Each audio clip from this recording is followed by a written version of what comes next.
Okay, we are live on YouTube. So for those of you that are over on TikTok, make sure y'all run on over to YouTube. Make sure you hit that like, share. Make sure you comment at the conclusion, as well as mash that subscribe button. Myself and original.21. He put Jay up there as his name. So I'm gonna refer to him as Jay, not his username. He just clicked live. Yes, we're live. We're live. We're live here on YouTube.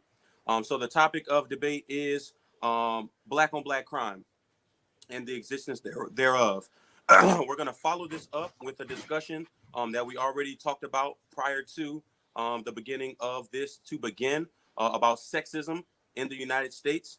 So that's going to be a discussion after the conclusion of the debate. Now, one thing I do want to hit on before we begin with our opening statements is that there was a sentiment that was had that somehow the size of an individual's platform equates to the level of their intelligence. And I want to say that it does not matter how many followers you have, how many likes you have. Intelligence is intelligence, period. So I think that's about all I have. The format is as follows: 5-minute opening statement, 3 to 5 minute cross-examination, and then 5-minute closing. So without further ado, I'm going to wait until the hour strikes to 7, and then I'll begin my 5-minute opening.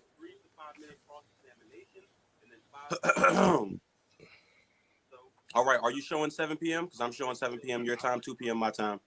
Okay, so yeah, okay. Yeah. First and foremost, I would like to say that black on black crime is nothing more than a racist talking point that is utilized to justify the brutalization of black people. When we look at the origins of black on black crime and where it came from, in 1896, the book The Race, Traits, and Tendencies of the American Negro is where it was originally founded. Well, originally brought up, rather. Then in 1970, it started to gain more widespread usage. Then in 1979, it was the earliest frame of reference, modern time, in Ebony Magazine, volume 34, issue 10, if you would like to look it up.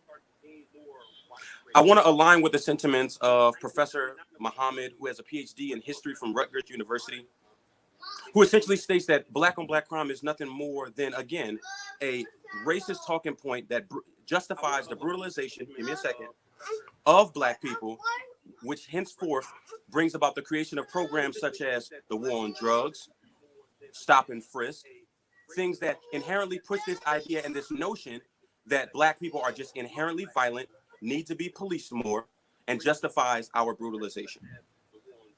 Now, if we look at statistics, the Bureau of Justice Statistics of those whom commit violent acts toward one another, this is the reference. Hispanic on Hispanic, 45%. White on white, 62%. And black on black, 70%. Now, let's also put this into perspective. This is those whom commit violent acts towards one another, because we understand that crime is about proximity. And those that genuinely look like you are those that are going to murder and or brutalize you at a higher rate than those that don't. So in this regard, I want to say in conclusion, black on black crime is nothing more than a racist narrative that is utilized to justify the brutalization of people, as well as to justify the over-policing of black communities. And I'm going to yield my last 3 minutes. Okay. Now I do still understand what you're saying about that, and I do understand all that, the history of it, and all that. But Are I you still would beginning? like Hold on. Are you beginning your opening speech? Yeah. Okay, give me just a second. So 201 or 202. Okay, go ahead. I got you at 702. I'll stop you at 707. All right. I understand. Okay. Like I was saying again, once I do understand what you're saying about it, and that's why I will still say it exists, but I don't take it as the racial part that you're taking it as. I still understand that those who live in the proximity of you will commit more crime against you.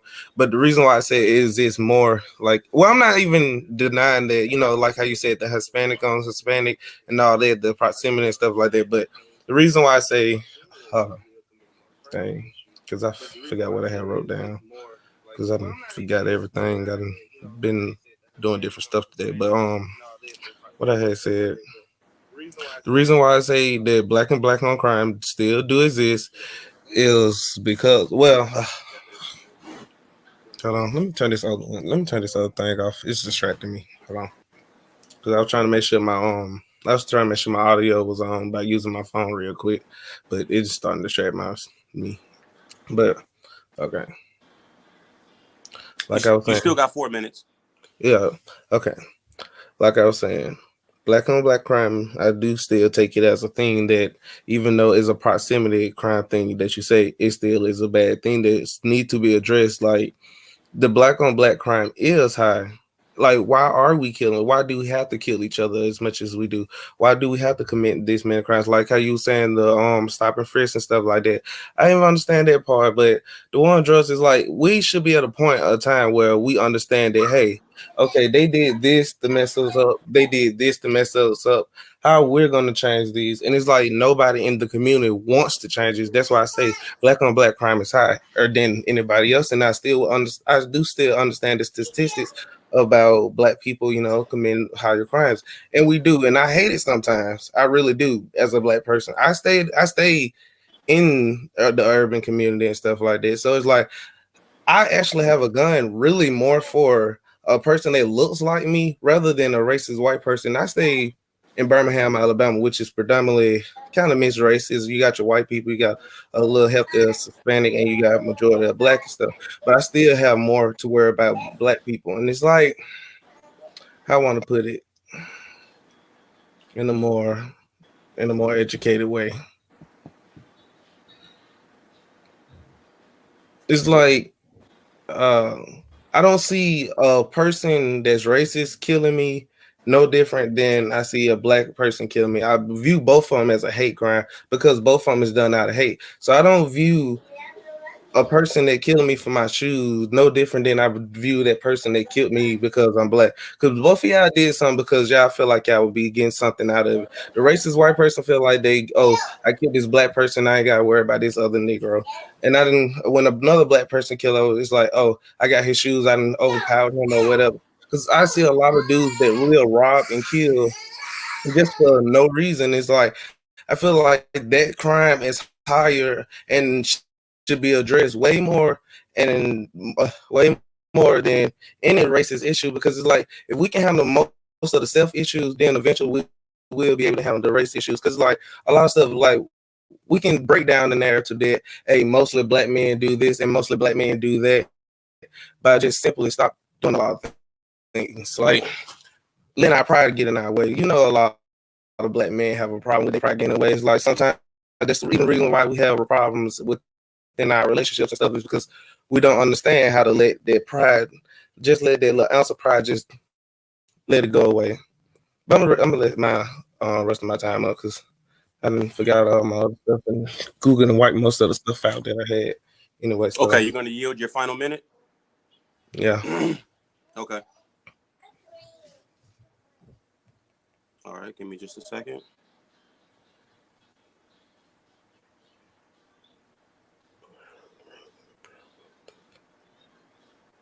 Tool 6, yield your last minute. Tool 7. I don't even think I'm gonna need 3 minutes for this.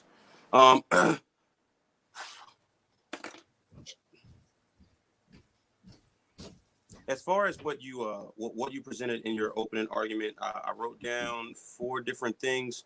One of the main ones that you stated is that you don't see it that way, right? And when we talk about a narrative such as black on black crime, you have to put into perspective it's not just about personal experiences, more so about the collective experience.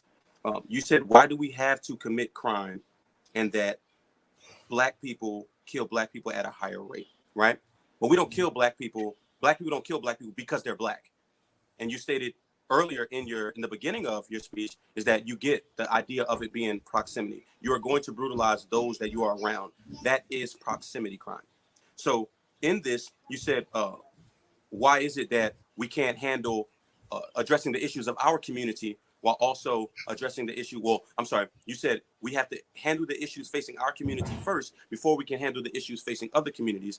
And I do believe that we can do both. We're very capable of doing both by addressing the issues of our community. And there's multiple community service organizations as well as nonprofits that are seeking to curb things like gun violence, curb things like, juvenile arrest prevention, mentorship programs, things of that nature that exist within these communities. So in this regard, I don't really see much of an argument. So I'm going to go ahead and yield my final 4 minutes. Okay, like you were saying, I understand about the programs, but who are really pushing it? Let me say this. Just a second. 208, 209. Okay, this is your cross-examination time of my opening speech. Yes, like I was Wait, what was your opening speech again? What you had said in yours? I had forgot though. I don't have my paper with me. What you had said in your opening speech? What was your points again? Say again? Yeah. I said, what was your points in your opening speech again? I mean, I don't want to take up your full speech time. I thought you would be taking notes, and or at least remembering what my main point. Yeah, I was trying to remember, but it's like I end up getting nervous, and then I start forgetting what you had said, and then I don't have my notepad with me. I had it earlier, but like I said, I've been ripping and running, so that's why I even had to come later. It was like I've been ripping and running. I think I left it at my grandma's house when I was over there with her, because I had some other stuff written down in the notepad. Got you. Well, to keep from, I mean, because you did ask, and this is your cross-examination, so you can use your time however you deem necessary to use your time. I'll clock you right here at 7:10. Pretty much what I stated was that it was a narrative, a racist narrative that is utilized to justify the brutalization of Black people as well as over-policing our communities. I also brought up the Bureau of Justice statistics that Hispanics brutalize Hispanics on a rate of 45% of those whom, let me retract that. The Bureau of Justice statistics of those whom commit violent acts towards one another. Hispanic on Hispanic is 45%, white on white is 62%, and Black on Black is 70%. Now, when you get more specific to things like murder and more violent crimes, then those numbers change. However, as it relates to what I brought up, it was the Bureau of Justice statistics of those whom commit violent acts towards one another on a surface level, which justified programs such as the War on Drugs and the Stop and Frisk program.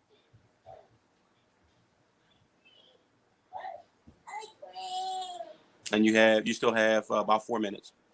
Okay, like you was on. Okay, but a lot of these things now, like you said, it's like we understand at this point. We should understand that well enough to start fighting against it. Now, like how you said, we do have programs like the little Big Brother program stuff, like with drug, gun violence and stuff.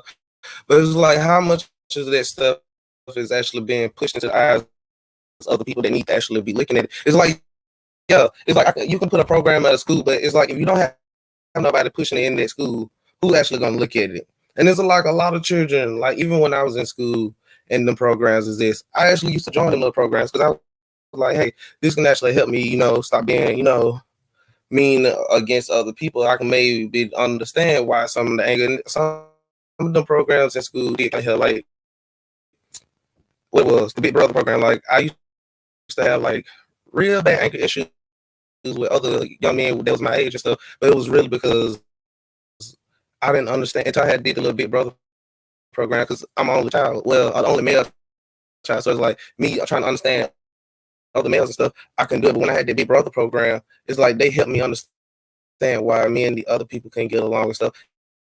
I had the ones that would be a little bit. I mean, the ones that was kind of on the educated side, or I'm trying to do a good side. It's like, hey, y'all need to stop doing this and stop doing that. It's like when I had those talks, it's like I understood. It's like, but a lot of them other dudes, they wasn't taking in the programs. They was taking in more of the bull crap, like, oh, they want to go listen to rap music and stuff. And it's like, well, when I started trying to actually get people to want to get together and start doing, I mean, trying to help people push it into the media and stuff, nobody wanted to do it. It's like, why do people not want to push it into the media? It's like, we know it needs to be done. It's like, even with the Black Lives, I mean,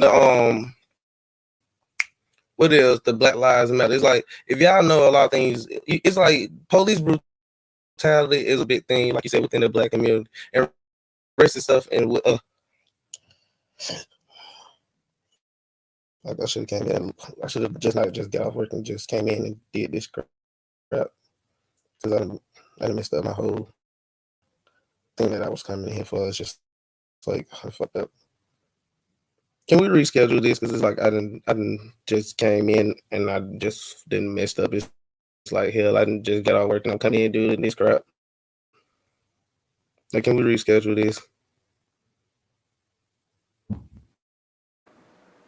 Say again. I said, can we reschedule this? Because like I just then walked in the house and I tried to just jump on this without even looking over my notes and stuff. It's like I'm messing up. I know I'm messing up. I'm gonna be honest with you. I feel like this was a complete and utter waste of time.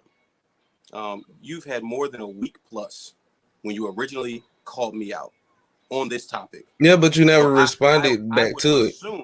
I would assume that you have done enough research in the given time to be able to do that. Number one. Yeah, but we didn't have no. Hold, Jimmy, just a second. You failed to even listen to my opening speech. Couldn't remember my points. You completely conceded your own argument by admitting that it's proximity.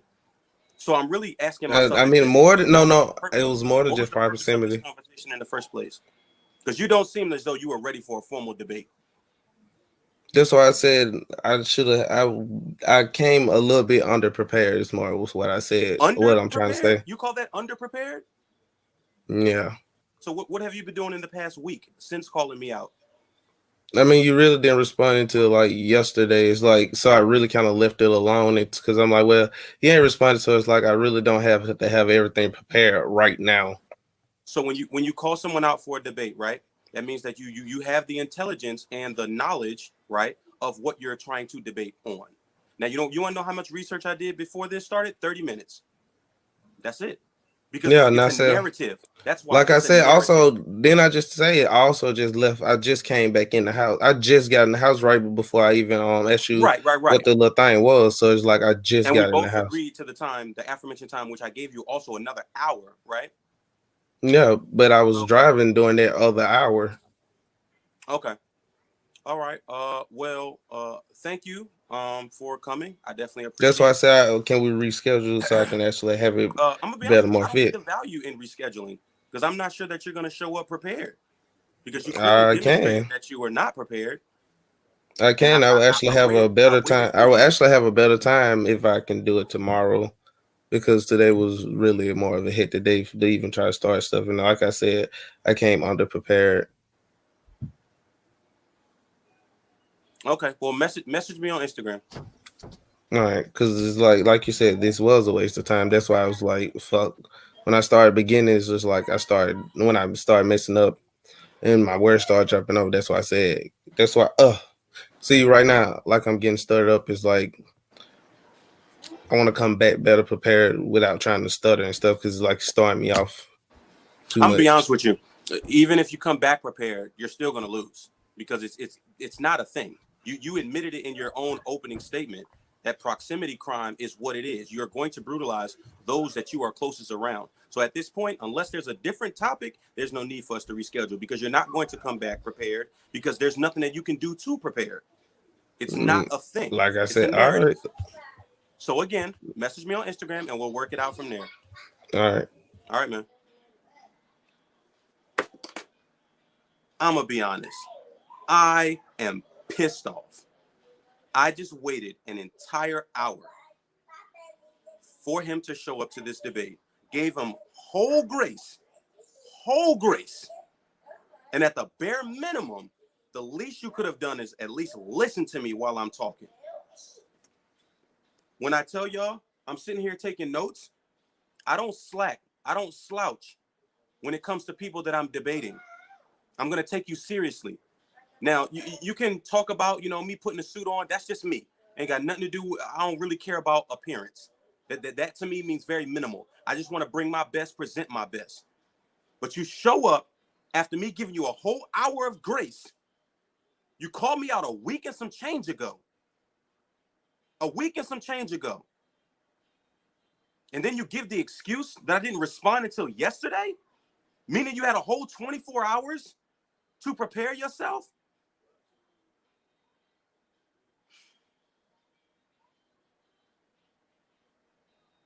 This is why I tell people stop calling me out.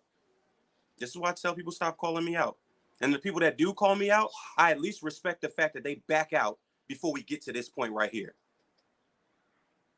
Before we get to this point, I think I clocked it at 17 minutes. That wasn't even half the debate. We didn't even give our closing argument. There was really no need to give a closing argument because he conceded his own point in his opening statement. Now, let me be very clear about something. This young man made a statement in his original video, which is the only reason why I accepted this debate, is that he felt as though, because of the size of my platform and the size of his platform, that I would not respond to him. And I tell you all consistently, it doesn't matter whether you got 5, 500, 5,000, 500,000, or 5 million followers. Your followers mean nothing to your level of intelligence. Yes, honey, it's over. That was. Wow. To the 200 plus people that showed up on my YouTube stream, thank you. I appreciate that. To the 325 people that are over here on my TikTok, thank you. I appreciate that. But I'm going to put you all on notice because at this point, I'm going for straight intellectual decimation.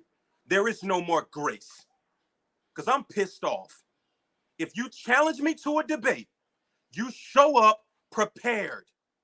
You listen, you take notes, or damn it, at least remember one thing that I said so that you can have a decent cross-examination. My God. And then ask that we reschedule for you to be more prepared? You're not going to be more prepared. This was a losing battle. And I kicked myself in the behind for even accepting it because I knew that. But because he thought, because of the size of his platform, that I was not going to accept it, I wanted to show him that the size of your platform does not matter. It does not. That's never been a talking point of mine. All these people that so-called call me out, where are they? Where are they?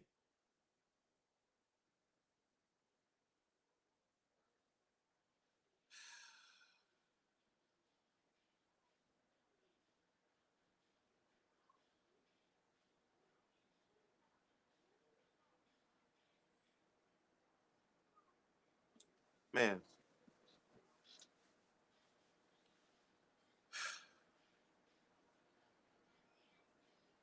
Thank you so much to those that pulled up to my YouTube. I'm going to go ahead and shut this down. Definitely make sure you like, share. I don't even want to tell you to comment because that was embarrassing. I mean, drop some links in the comments, please, for, some articles that, people can read as a reference moving forward, because that's what I'm about. I truly do believe that, in the words of Conscious Lee, education is elevation, and it's research over me search. Anybody can come with a talking point, but a narrative, it's not going to stand the test of time, especially something like black on black crime. There's no such thing as black on black crime. No matter how you decide to debate it, no matter how much preparation you think you can come up with, you're going to get destroyed every single time. Now, I'll be honest, if I was the affirmative, I don't know what angle I would have came at that from in order to, disprove the statistics that are already out, as well as the information that is presented by my opposition. Unless they presented a weak argument, I don't know that I myself could debate that and win. Crime is based on proximity. You are going to brutalize and or bring violence toward those that you are most around. That's not on opinion, that is on fact. So again, thank y'all so much for pulling up to my YouTube. Come pull up on me on TikTok. I speak 1906. You can also go and follow that young man at so.original.21 on TikTok as well. And y'all have a good one. Make sure you mash that subscribe button. I'll holler at y'all. Love, peace, and hair grease.